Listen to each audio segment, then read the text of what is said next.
नमस्कार छात्रों, स्वागत है आपका आपकी कक्षा संस्कृत विद सीके में। आज कुछ हटके है। आज का जो है टॉपिक है वो कक्षा 10वीं का संस्कृत में जो हम लोग पढ़ चुके हैं स्वामी आत्मानंदः, उस पाठ का अभ्यास प्रश्न है। और इस तरह का यह मेरा पहला वीडियो है। आशा करता हूँ कि यह आपको अच्छी तरह से समझ में आ जाएगा और पसंद भी आएगा।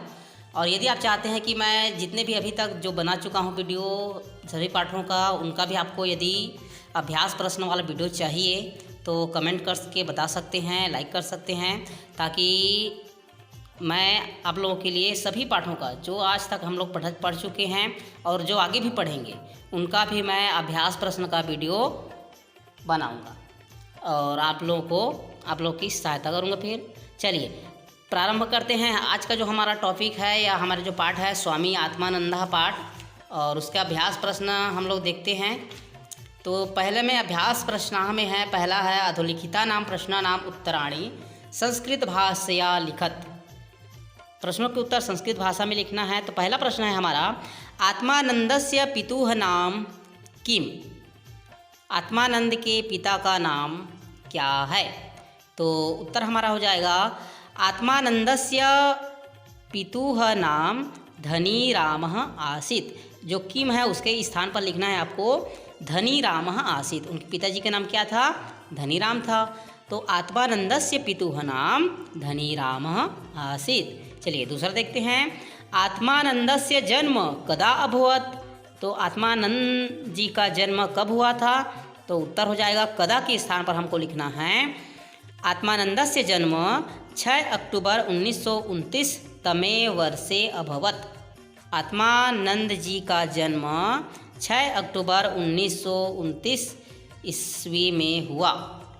ठीक है। तीसरा प्रश्न है हमारा, आत्मानंदस्य बाल्यकालस्य नाम किमासीत्। आत्मानंद जी के बाल्यकाल का नाम या उनके बचपन का नाम क्या था? तो किम की जगह में होगा तुलेन्द्रः। तो आत्मानंदस्य बाल्यकालस्य नाम तुलेन्द्रः आसीत्। चौथा, रामकृष्ण मिशन आश्रमः कुत्र स्थापितः। रामकृष्ण मिशन आश्रम कहाँ स्थापित किया गया है? तो रामकृष्ण मिशन आश्रमः बस्तर वन प्रांतरे नारायणपुरे अबुझमाड़ क्षेत्रे स्थापितः। रामकृष्ण मिशन आश्रम बस्तर वन प्रांत में नारायणपुर के अबुझमाड़ क्षेत्र में स्थापित है।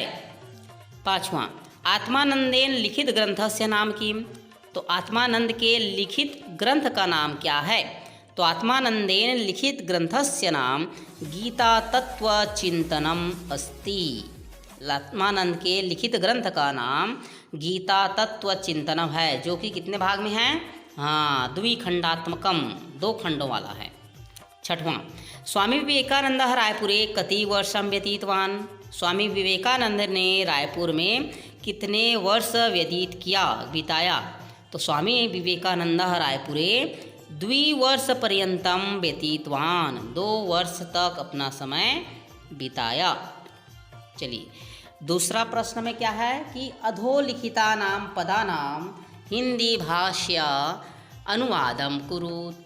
निम्नलिखित पदों के अधोलिखित पदों के हिंदी भाषा में अनुवाद कीजिए। पहला है मातुः नाम भाग्यवती आसीत्। अनुवाद हो जाएगा उसका, माता का नाम भाग्यवती था। न त्वहं कामये राज्यम। ना तो मैं राज्य की कामना करता हूँ। अनुवाद क्या हो जाएगा उसका?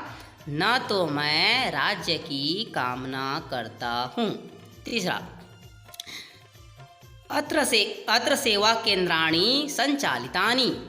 तो ये उत्तर हो जाएगा यहाँ सेवा के केंद्र संचालित हैं। चौथा, इदम नगरम परिपूतम अभवत्। अनुवाद हो जाएगा यह नगर पवित्र हो गया, परिपूर्ण हो गया, पवित्र हो गया। पाँचवा, सह देशे ख्यातिम लब्धवान। वह देश में प्रसिद्धि को प्राप्त किए। चलिए अनुवाद भी समझ में आ गया होगा। तीसरा प्रश्न है हमारा, अधोलिखितानां पदानां संस्कृत भाषया अनुवादम कुरुत। वहाँ पर हिंदी भाषा में अनुवाद करना था, यहाँ पर संस्कृत भाषा में अनुवाद करना है। तो पहला है मैं स्वर्ग नहीं चाहता हूँ। अहम स्वर्गम न कामये। अहम स्वर्गम न कामये, मैं स्वर्ग नहीं चाहता हूँ। आत्मानंद के पिता का नाम धनीराम था, तो आत्मानंदस्य पितुः नाम धनीरामः आसीत्। आत्मानंदस्य पितुः नाम धनीरामः आसीत्। नारायणपुर बस्तर वन प्रांत में है, तो नारायणपुरे बस्तर वन प्रांते अस्ति। चौथा, स्वामी आत्मानंद का संगठन कौशल अपूर्व था, तो स्वामी आत्मानंदस्य संगठन कौशलम अपूर्वम आसीत्। स्वामी आत्मानंदस्य संगठन कौशलम अपूर्वम आसीत्। पांचवा, उनके द्वारा जीवन समर्पण किया गया। तेन जीवन समर्पणम कृतम। तेन जीवन समर्पणम कृतम। चौथा है रिक्त स्थान, तो आत्मानंदस्य खाली स्थान सर्वत्र प्रशंसितम आसीत्। तो उनका ध्येय वाक्यम हो जाएगा, आत्मानंदस्य ध्येय वाक्यम सर्वत्र प्रशंसितम आसीत्। खाली स्थान तमे वर्षे आत्मानंदः ब्रह्मलीनः अभवत्। कब उन्होंने ब्रह्म में लीन हो गए वो? तो 26 अगस्त 1989 तमे वर्षे आत्मानंदः ब्रह्मलीनः अभवत्। तीसरा, रायपुरे विवेकानंद विद्यापीठम स्थापितम। खाली स्थान क्या हो जाएगा? स्थापितम हो जाएगा। खाली स्थान नेतृत्वम प्रदत्तम, तो निखिलात्मानंदेन अपूर्वम नेतृत्वम प्रदत्तम। पांचवा, कैम्ब्रिज विश्वविद्यालय से रेंगलर खाली स्थान फेलोशिप प्राप्तवान, तो रेंगलर फेलोशिप प्राप्तवान। कैम्ब्रिज विश्वविद्यालय से उन्होंने कौन सा प्राप्त किया उपाधि? तो रेंगलर फेलोशिप की उपाधि प्राप्त की। अब चलिए पांचवा जो है उसमें आपको मूल शब्द विभक्ति लिंग लिखना है। तो पद में दिया है भक्तस्य। भक्तस्य में मूल शब्द हो जाएगा आपका भक्त। मूल शब्द आपका हो जाएगा भक्त। आपका विभक्ति में हो जाएगा षष्ठी विभक्ति, और पुल्लिंग में नहीं, हाँ लिंग में पुल्लिंग हो जाएगा। भगवत्याः में आपका मूल शब्द भगवती, पुरुष में नहीं, विभक्ति में पंचमी षष्ठी दोनों में प्रयोग होता है, और ये जो है एक स्त्रीलिंग है। इच्छया, तो इच्छा शब्द है, तृतीया विभक्ति है, स्त्रीलिंग है। उसके बाद प्रांतरे, तो प्रांतर सप्तमी विभक्ति पुल्लिंग। वर्धायाम, तो वर्धा शब्द है, सप्तमी विभक्ति है और स्त्रीलिंग है। चलिए आगे छठवां है, इसमें आपको धातु लकार पुरुष और वचन बताना है। तो उदाहरण के स्वरूप दिया है आसित का, तो अस धातु लंग लकार प्रथम पुरुष एक वचन। वर्तते, तो वर्तते में है आपका वृत धातु लट लकार प्रथम पुरुष एक वचन। संति में है आपका अस धातु लट लकार प्रथम पुरुष बहुवचन। कुर्वन्ति में है आपका क्रि धातु लट लकार प्रथम पुरुष बहुवचन। अगच्छत में है गम धातु और वो है लंग लकार प्रथम पुरुष एक वचन। कथयन्ति कथ धातु लट लकार प्रथम पुरुष एक वचन। तो इसका मैं PDF आप लोगों को प्रोवाइड करवा दूंगा, इसी वीडियो के नीचे में लिंक में रहेगा, आप वहाँ से PDF डाउनलोड करके लिख सकते हैं। और सातवां है अधोलिखिता नाम अव्यया नाम प्रयोगम कुरुत, तो यहाँ पर स्थान जगह नहीं था तो यहाँ पर लिख दिया हूँ। सातवां है सर्वत्र सभी जगह, तो वाक्य प्रयोग उसका हो जाएगा ईश्वरः सर्वत्र अस्ति, ईश्वर सभी जगह है। दूसरा है च मतलब होता है और, तो रामः सीता च वनम अगच्छताम, राम और सीता वन को गए।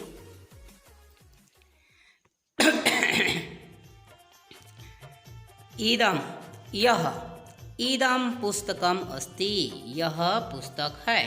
संप्रति, तो अहम संप्रति रायपुर नगरे निवसामि, मैं अभी रायपुर नगर में रहता हूँ। सह साथ, तो पुत्रः जनकेन सह आपणं गतवान, पुत्र पिता के साथ बाजार को जाता है। गतवान गया, 8वां है पाठे निहितान प्रत्ययान चित्वा वाक्ये प्रयोगम कुरुत। पाठ में निहित प्रत्ययों को पहचान करके वाक्य में प्रयोग करना है। तो पहला है ल्यप प्रत्यय। तो रामः राज्यं परित्यज्य वनम अगच्छत्। राम राज्य को छोड़ करके वन को गए। कत्वतु बालकः विद्यालयं गतवान्। कत में छात्रेण पाठः पठितः, तो ये आपका पठिता हो जाएगा कत धातु का उदाहरण। और तुमुन में बालकः क्रीडितुम उद्यानम अगच्छत्, खेलने के लिए उद्यान की ओर जाता है। तो आशा है यह जो वीडियो आप लोग को समझ में आ गया अभ्यास प्रश्न। और इसी तरह के आगे भी सभी पाठों के अभ्यास प्रश्न यदि आपको चाहिए तो कमेंट कर सकते हैं, ताकि मैं आप लोगों के लिए सभी पाठों का अभ्यास प्रश्न जो अभी तक पढ़ चुके हैं और आगे भी पढ़ेंगे उसको मैं आपके लिए बना लूँगा। वीडियो अंत तक देखने के लिए धन्यवाद। चैनल में नया है तो सब्सक्राइब कीजिए, लाइक कीजिए, दोस्तों के साथ शेयर कीजिए। धन्यवाद।